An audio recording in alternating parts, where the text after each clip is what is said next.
Coba deh bayangin, ada seorang nabi yang nggak pernah sekalipun kalah dalam pertempuran. Siangnya selalu puasa, malamnya selalu ibadah. Tanpa henti, selama 1000 bulan.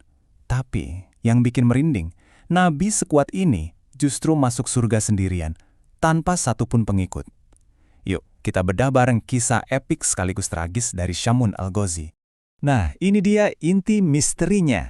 Di padang mahsyar nanti, di tengah jutaan manusia, ada satu nabi yang jalan ke surga sambil bawa pedang, tapi nggak ada seorang pun yang ngikutin di belakangnya. Aneh kan?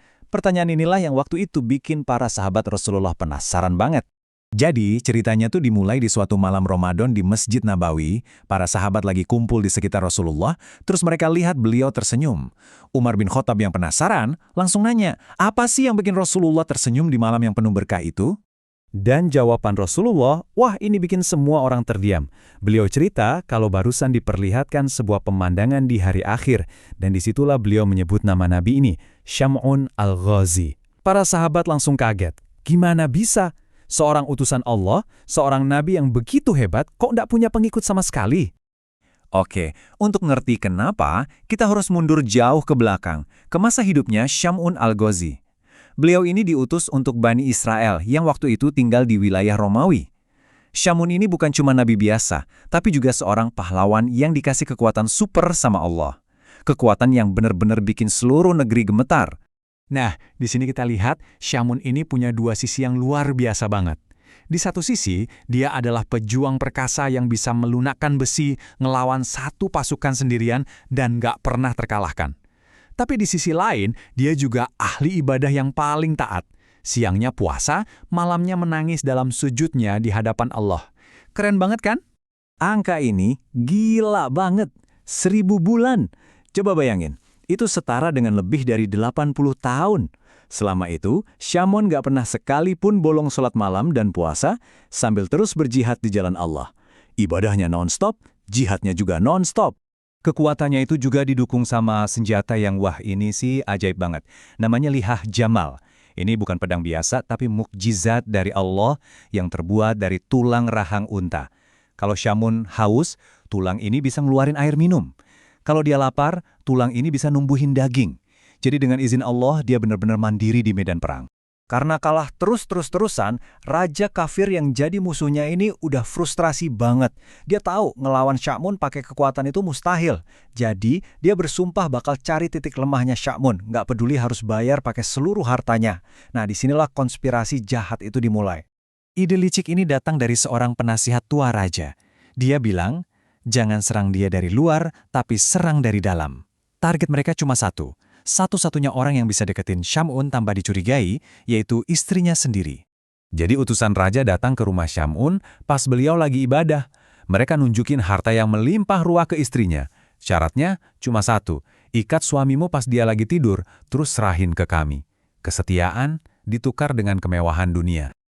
Di dalam hati istrinya, ini perang besar. Satu sisi bilang jangan, tapi sisi lain yang tergiur sama harta bilang ini kesempatan emas.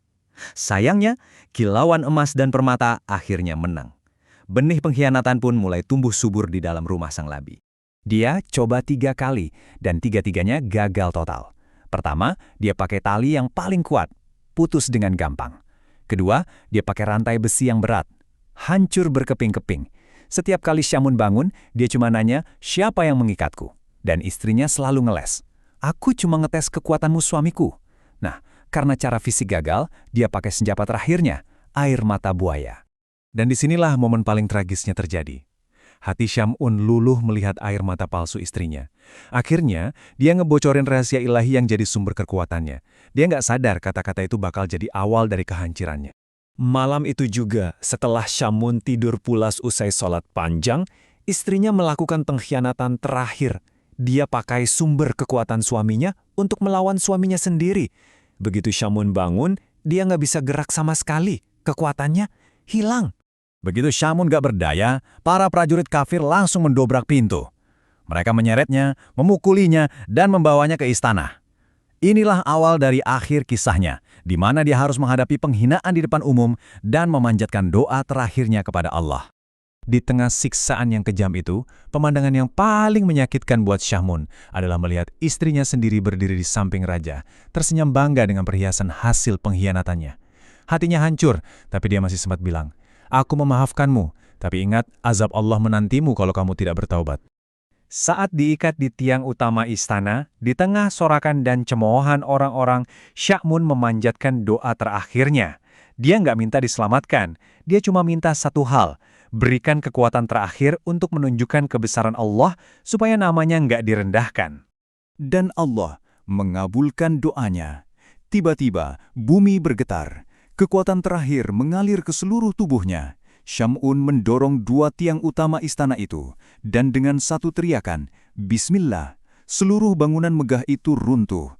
Istana hancur, menimpa semua yang ada di dalamnya. Rajanya, pasukannya, rakyat kafir, dan juga istrinya yang berkhianat.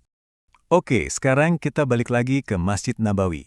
Setelah Rasulullah selesai bercerita, para sahabat langsung menangis. Mereka terharu banget sama perjuangan Syam'un selama 1000 bulan itu. Mereka merasa, wah, kita nggak akan mungkin sanggup beribadah sehebat itu. Tapi, di saat itulah sebuah wahyu turun dari Allah. Dan disinilah poin krusialnya. Sebagai jawaban atas kesedihan para sahabat, Allah memberikan hadiah yang jauh lebih besar untuk umat Nabi Muhammad, Lailatul Qadar. Satu malam ibadah yang nilainya lebih baik dari seluruh perjuangan Syam'un selama 1000 bulan. Ini adalah bentuk kasih sayang Allah yang luar biasa. Jadi, kisah Syam'un Al-Ghazi ini jadi pengingat abadi buat kita semua. Kisah ini ngajarin kita kalau kekuatan fisik sehebat apapun bisa runtuh. Bukan karena ribuan musuh di luar sana, tapi cukup oleh satu pengkhianat dari dalam. Ini pelajaran tentang iman, kepercayaan, dan kelemahan kita sebagai manusia. Pertanyaan untuk kita renungkan bareng, mana yang sebenarnya lebih berbahaya? 1000 musuh di medan perang atau satu pengkhianat di dalam rumah?